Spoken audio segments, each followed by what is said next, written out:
Welcome back to Viking basketball with Barret Peery as the Vikings get set for a couple more home games this week. Portland State hosting Idaho Thursday night, 8 p.m., and then Eastern Washington Saturday at 1 p.m., both games at Lewis and Clark College, as the Vikings' home facility, the Viking Pavilion, is still being completed and very, very close. We keep looking at it out our door back here behind us, Coach, and we're looking forward to that next year.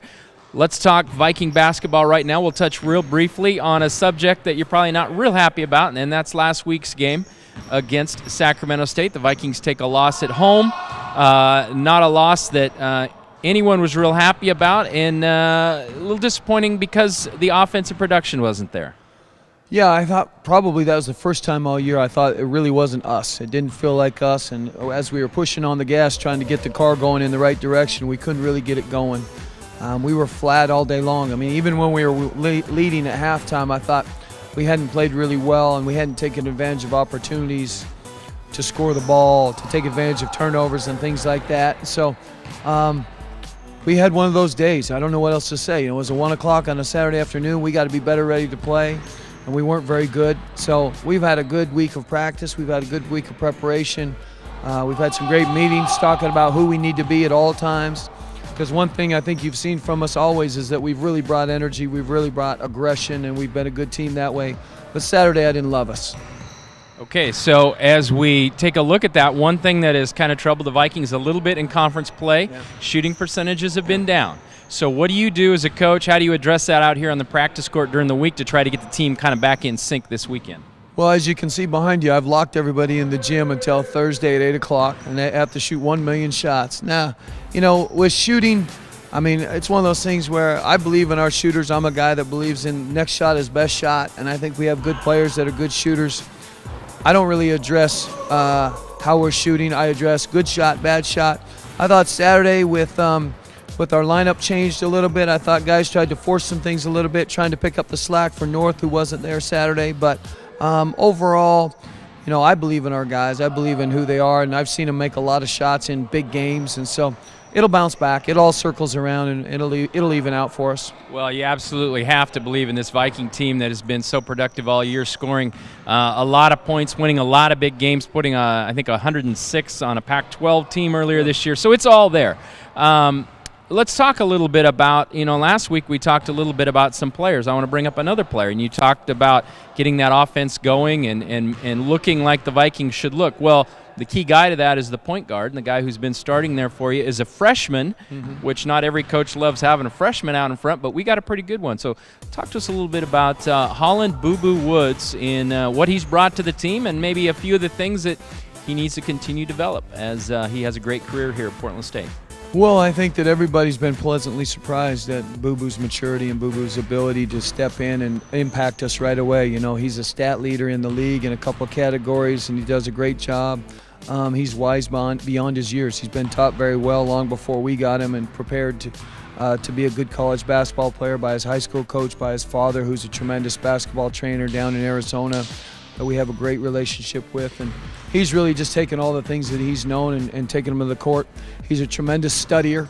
He spends a lot of time in our coaches' offices watching film and trying to learn and get better with the coaches. If I had to nitpick on him, it would be the same thing that probably all coaches nitpick with freshmen is he's got to be a better voice. He's got to be a better leader. At that spot, you always beg for that, but it's challenging as a freshman to take control of a bunch of older guys and guys that have been here. But as he grows into our system, each and every day you see him getting better.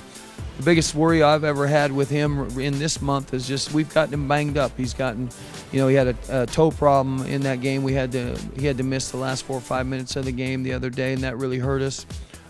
He's been banged up in the thigh. He's had a back problem, and so I've had to be careful in saying what kind of minutes he played and how long he played, and try to balance out his minutes a little bit more, because everybody knows it's a long season and we want him fresh in February and March when we want to make a run. All right, Boo Boo averaging 10.5 points a game, 5.5 assists, and that does lead the Big Sky Conference. Coach, let's talk about the University of Idaho. Idaho comes in on Thursday night, 14-7 on the season, picked to win the Big Sky at the beginning of the year, and they're the real deal. Very talented team. The Vikings got a victory in Moscow earlier this month.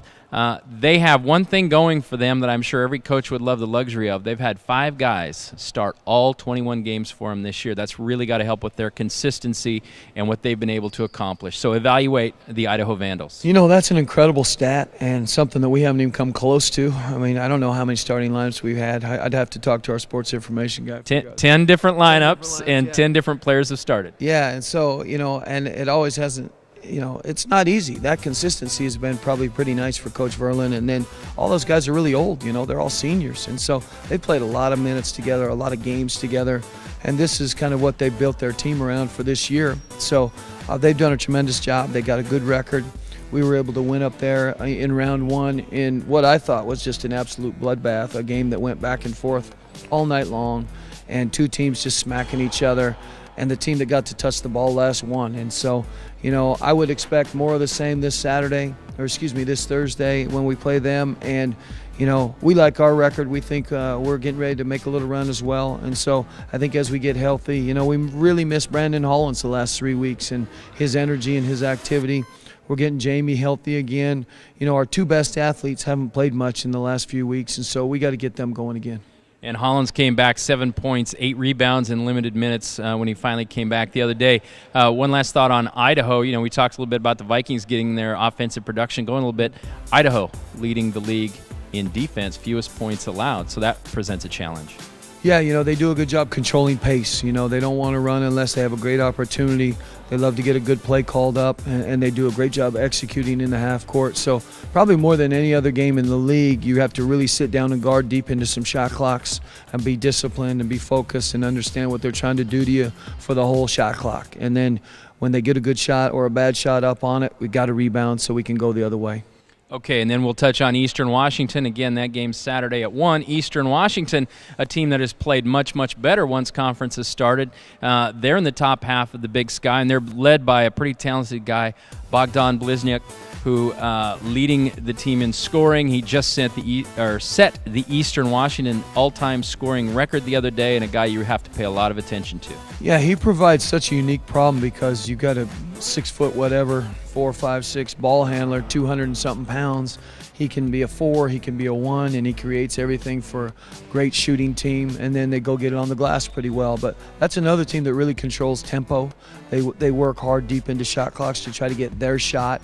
They shoot the ball from the 3 extremely well, but, you know, it all starts with him, like you said. You know, sing his praises because they're all well-deserved.